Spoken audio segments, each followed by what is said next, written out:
The grandchild said. Grandpa says it's Mom's fault. As I stared at my daughter-in-law in surprise, she averted her gaze. She always avoided me and didn't engage more than necessary. Her distant demeanor led me to give up on building a closer relationship. What on earth? I couldn't help but look at my daughter-in-law suspiciously.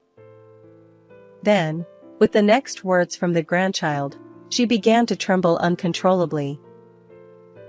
I had been enjoying a peaceful retirement with my husband Sebastian, 3 years my senior.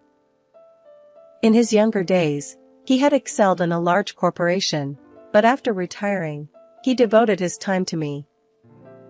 With our child grown, I cherished these moments with Sebastian. Logan and his family are coming over this weekend, Sebastian said. I especially looked forward to visits from our neighbors, Logan and his family. Our 34-year-old son, Logan, worked hard as an entrepreneur and always cared for us. And don't get me started on our adorable 4-year-old grandson, Anthony. One Sunday, Logan's family visited our home. Anthony was as lively as ever, and just seeing him made me happy. But there was one thing weighing on my mind. Amelia, please make yourself at home. Do you have a sweet tooth? I offered Amelia some sweets and coffee. She hesitated, avoiding eye contact, and mumbled, No, thank you. Watching her reserved behavior, I sighed internally. My concern centered around Amelia and her distant attitude toward Sebastian and me. She wouldn't meet our eyes and sometimes even left the room when we tried to talk to her. At first, I thought it might be shyness, but her actions left me feeling uneasy. Was she intentionally avoiding us?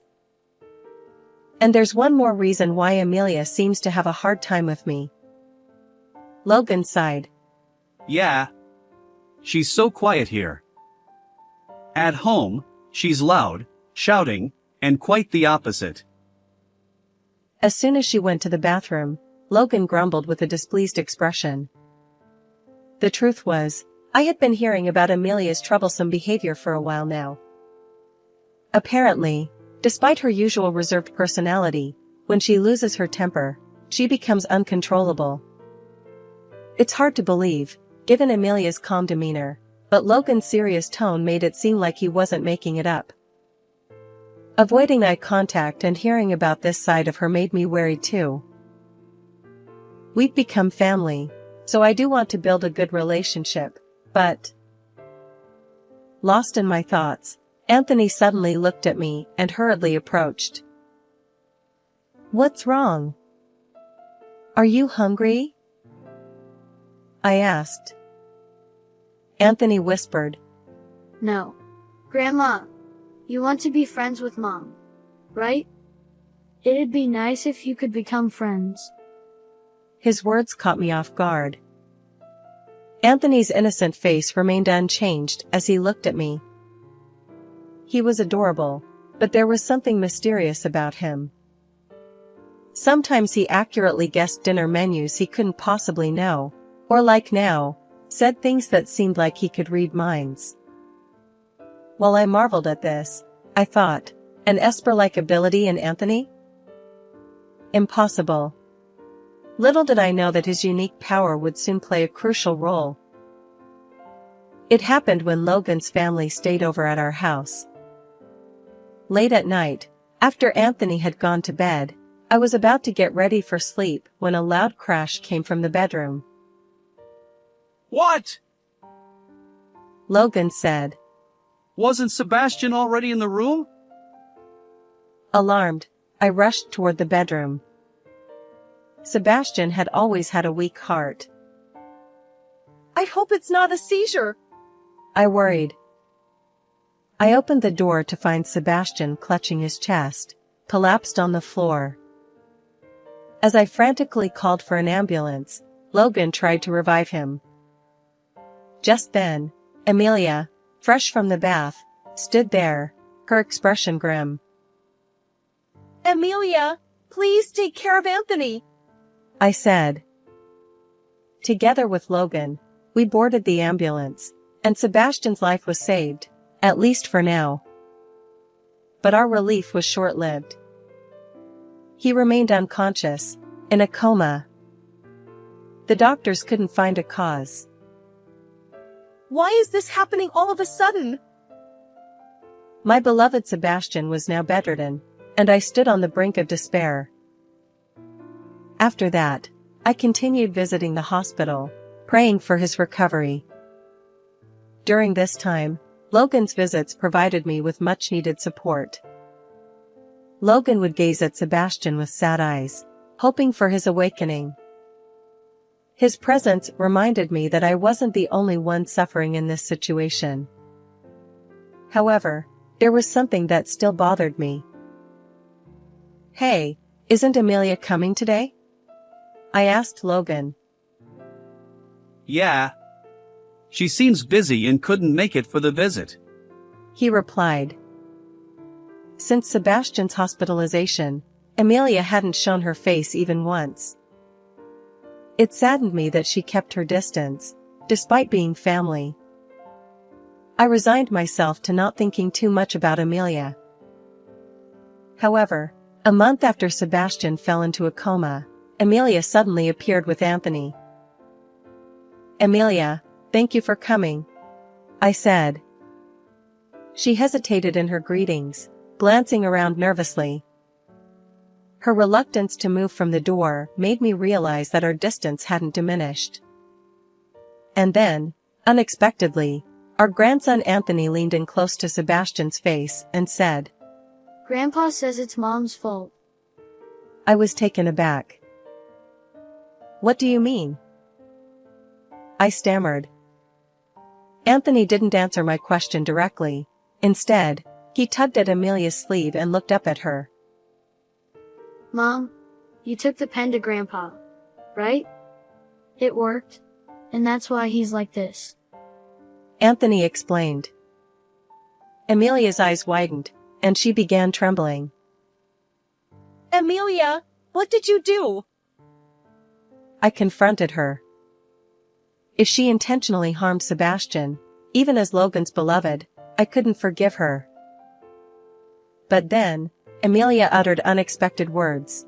Anthony has a mysterious power. He can understand people's hearts. According to her, our grandson possessed an ability to discern people's thoughts just by looking at their faces. It sounded unbelievable, but somehow, I found myself accepting it. Anthony's peculiar statements, which I'd encountered many times, must have stemmed from this power. As I realized this, I glanced at Sebastian. So, Anthony accurately guessed Sebastian's thoughts? I asked, shocked. Amelia nodded slowly, and tears welled up in her eyes. She revealed a truth that filled my heart with anger toward a certain person. A few days later, something happened. Logan said, "Mom, what's this sudden talk about? What's going on?" In my home, Amelia wore a stern expression, and Logan looked as usual. Since learning the truth, I had called them both while Anthony was at kindergarten. Seeing Logan sitting there, I felt a pang in my chest. Logan, whom Sebastian and I had raised with care, was our precious child, no matter how old he became. At least, that's what I thought. You're the reason Sebastian ended up like that.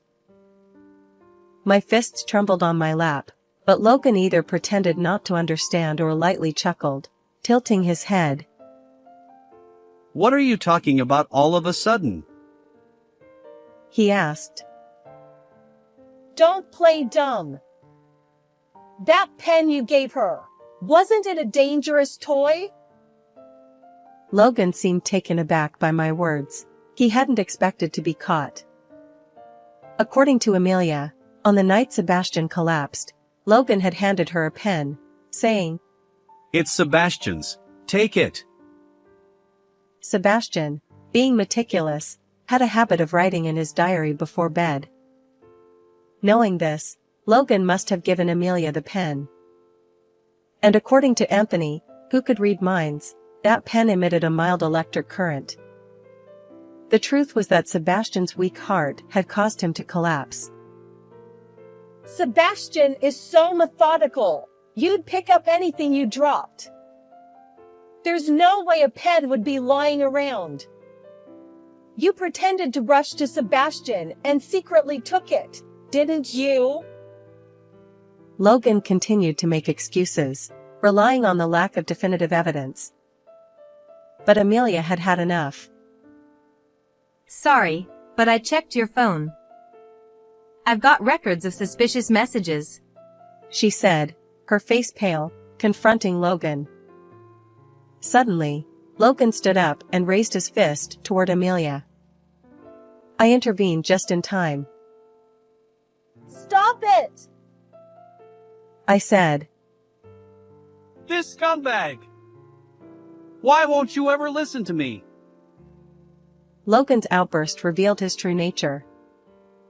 His face turned crimson as he shouted, unrecognizable from the cute Logan we knew. I've heard everything from Amelia. It's you who loses control and becomes uncontrollable with rage. My emotions swirled with anger and sadness as I spoke. According to Amelia, Logan always sought dominance at home, even restricting Amelia's actions. She wasn't allowed to go out with friends or even shop alone. Amelia's reluctance to visit us was because Logan had forbidden it. Her coldness toward us stemmed from knowing about Logan's verbal abuse and violence at home, leaving her unsure how to interact. I used to be too scared to confide in anyone, but this time, I won't forgive you. You'll pay for your sins. Amelia bravely confessed the truth, and Logan let out a low growl. Despite his determination to resist and fight back, he had no escape when faced with Amelia's decision to retaliate. Amelia showed me the message history on your phone, and I never expected you were in debt, I said. The decisive evidence she found was the message records between Logan and creditors. Logan, who had started a business but struggled to make it profitable, accumulated debt each time the company faced bankruptcy. Desperate to repay the debts, he even planned to murder Sebastian to claim his inheritance. Numerous messages on Logan's phone revealed statements like, "My father will soon pass away, and I'll repay then, or I'll pay using the inheritance." Amelia continued, You gave me the pen because you didn't want to do it yourself. And your daily visits to your father were just to keep an eye on him, weren't they? She added, By the way, I've submitted the saved message history to the police. They'll likely find out soon. Logan's face shifted between shock and panic. He had intended to take only the inheritance without facing any consequences. But reality wasn't so forgiving. While I cherished Logan, I held Sebastian and Amelia in equal regard. I couldn't forgive Logan for involving Amelia in his crime and plotting against his father. As Logan panicked, he suddenly tried to escape toward the entrance. But Amelia and I wouldn't allow it. We restrained him together, our combined strength overpowering him. I won't let you get away, I declared. Logan's face turned pale as he struggled. I don't want to go to the police, he protested. With a heavy sigh, I said, Stop acting like a child. You need to reflect on your actions. Realizing his fate, Logan slumped. I made the call to the police. Ultimately, further investigation confirmed Logan's guilt. Due to the severity of the case, he spent time in prison. Amelia filed for divorce, and I severed our family ties. Logan's company, now without him, went bankrupt. Meanwhile, a miracle occurred. Sebastian woke up. Though he continued outpatient treatment, he showed no lasting effects and gradually recovered. Amelia and I maintained contact, occasionally going out with Sebastian and Anthony. Our days became joyful. I prayed this wonderful days would continue. How did you like this story? Don't forget to subscribe to our channel. Until next time.